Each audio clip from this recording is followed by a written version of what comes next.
Has something bad ever happened to you? I know there's not many of us. Just kidding. It's all of us, okay? Raise your freaking hand.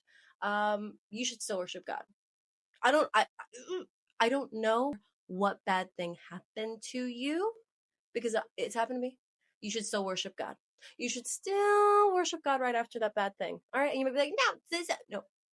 Because look at Daniel. Look at Daniel. Have you read the Bible? Did you not see what happened to him?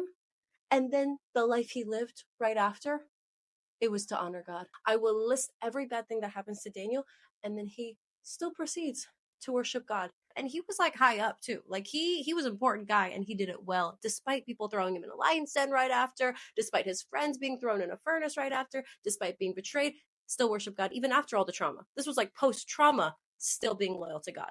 Okay, so I sat down with a guy who wrote a commentary after 30 years of studying Daniel, and this is how he breaks it down. I feel like Daniel honored God despite the horrible things happening to him. But even after taken captive, which like not in the lion's den yet, like bad things haven't happened yet. He's just been simply taken captive, stripped of his family, stripped of his culture, of his home, stripped physically. And you allege that he's been emasculated and castrated. How from that place you stay grounded in the Lord? You're clearly not under providence, right? You are. You are. One of the key things is a person that deals with trauma has to somehow take agency. And I believe the agency he took was in God's kingdom, his direction through that promise in Isaiah 49:6.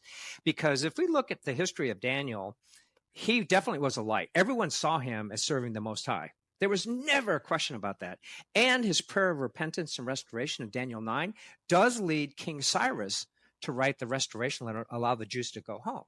So he fulfills it to a T.